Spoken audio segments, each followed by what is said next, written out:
Kalau lu Kristen ataupun Katolik, lu wajib banget nonton The Chosen. Serial ini udah sangat populer, bahkan ada website sendiri untuk nonton. Udah 4 season, sekarang lagi syuting production season kelima. Dan banyak banget orang-orang yang terberkati dengan serial ini. Tapi ada juga yang mengkritik dan tidak setuju dan tidak merekomendasikan. Alasannya ada banyak sih. Banyak kritik soal produsernya, soal studionya, soal pemain-pemainnya, cast-castnya itu banyak yang dari beda-beda keyakinan. Bahkan dari staff karyawannya juga ada yang support LGBT lah, apapun itu nanti kita bahas. Tapi coba faktor-faktor itu kesampingkan dulu dan kita masuk ke serialnya aja dulu. Apakah The Chosen ini, serial ini menambahkan detail-detail kejadian yang mungkin tidak tertulis di Alkitab? Ini drama bro, ini TV show, ini serial. Udah pasti ada nambahin detail-detail seperti itu. Yang jadi pertanyaannya adalah apakah ini Alkitabiah apa enggak? Apakah sesuatu-sesuatu yang ditambahkan ini jadi bikin ini tidak senonoh, bikin ini aneh, tidak sesuai dengan firman, apa justru mendukung sebenarnya? Nah, sejauh yang gue nonton dari season 1, season 2, season 3, gue sekarang di season 4, gue nggak menemukan adanya kejanggalan seperti misalnya di firman dibilang ampunilah musuhmu, berdoa buat mereka. Nah, di serial ini gue nggak dapet kok bunuh musuhmu, pukul mereka. Enggak tuh, semuanya masih dalam koridor yang benar kok. Masih sesuai firman kok. Bahkan gue sangat terbantu memvisualisasikan apa yang gue baca di firman. Kejadiannya sebenarnya seperti apa sih kalau difilmkan itu akan jadi seperti apa. Oh begini toh kejadian dulu. Setidaknya gue punya gambaran yang lebih jelas sekarang. Karena serial ini sangat bantu gue untuk menggambarkan kejadian-kejadian di Alkitab. Apalagi khususnya di kitab Injil ya.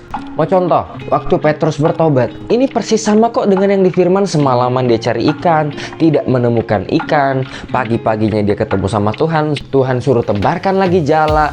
Dia bilang, semalaman udah cari tapi karena kamu yang suruh, aku mau coba tebar lagi. Pas ditebar mujizat terjadi, banyak ikan dapat. Dia datang ke Tuhan Yesus, dia berlutut, dia minta ampun, dia berdosa, dia mau bertobat. Selama ini gue baca firman, gue mungkin nangkapnya tidak sejelas itu. Tapi waktu gue nonton, divisualisasi dengan baik, suasananya bagaimana, tekanannya Petrus bagaimana, oh makin ngerti. Pas nonton pertobatannya Petrus ini, gue nangis bro, keren banget. Yang kedua, misalnya contoh Matius. Kenapa sih pemungut cukai ini dibenci? Ternyata waktu itu dijajah sama Roma. Oke, gue tahu dijajah sama Roma, tapi ternyata kondisinya begitu banget. Ditagihin terus pajak, ditagihin terus pajak. Nah, Matius ini kerja buat si Roma. Makanya orang-orang di sana tuh nggak suka sama Matius karena dianggap pengkhianat. Kenapa lu kerja sama Roma, penjajahnya kita? Itu gue baru ngerti gitu loh. Mau contoh yang lain lagi, yang ketiga, Tuhan Yesus khotbah di hadapan mungkin ratusan bahkan ribuan orang. Zaman dulu nggak ada mikrofon bro. Gimana caranya suaranya bisa nyampe ke belakang? Di film ini, di serial ini digambarin kalau Tuhan Yesus ngomong satu kalimat, murid-muridnya akan nyebar ke sana, berdiri di sana, ngomongin lagi, ulangin lagi biar orang yang makin kesananya makin denger lagi. Sananya lagi akan ada murid lagi yang akan ngomong lagi, mengulangi apa kata gurunya, dan sampai di ujung, sampai semuanya orang denger. Mereka jadi sound system manual buat Tuhan Yesus. Itu kan kayak, oh iya masuk akal juga ya. Bener ya, keren banget ya zaman dulu bisa begitu ya. Gue baru kepikiran setelah nonton serial ini. Lalu contoh terakhir waktu murid-murid diutus pergi berdua-dua. Ini manusiawi banget bro. Selama ini murid-murid ikut Tuhan Yesus, ngadain mujizat sana, ngadain mujizat sini, ngajar sana, ngajar sini. Sekarang tiba-tiba muridnya yang disuruh, lu berdua-dua pergi beritakan.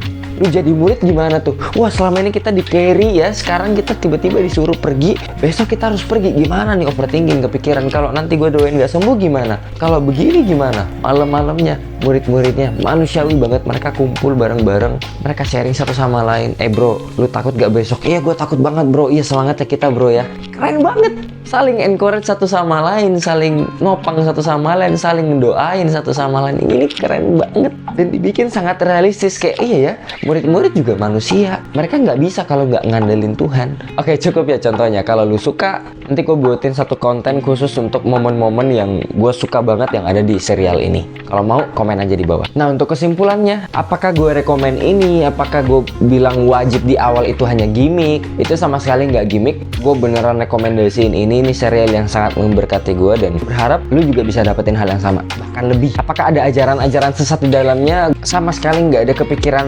sampai ke sana, karena gue bisa enjoy banget dengan serial ini, episode demi episode. Disclaimer di awal, mungkin kalau lu mulai nonton di episode awal-awal itu masih nggak ngerti ini siapa, itu siapa, karena kan kita nggak hafal mukanya ya. Tapi percayalah, ikutin aja, lama-lama juga kamu akan kenal dan berasa deket gitu sama karakter-karakter di serial ini. Disclaimer juga, jangan sampai ini mengganti saat teduhmu, jangan sampai ini mengganti baca firmanmu. Tidak ya, baca firman tetap yang utama. Ini hanya seperti vitamin. Kalau baca firman itu makan nasi, nonton serial seperti ini hanya sekedar vitamin tambahan. Diminum bagus, enggak juga nggak apa-apa, tapi yang wajib kudu harus itu ya baca firman. Nah, kalau lo mau belajar baca firman tiap hari, langsung klik video di sini. Itu aja dari gua, God bless you.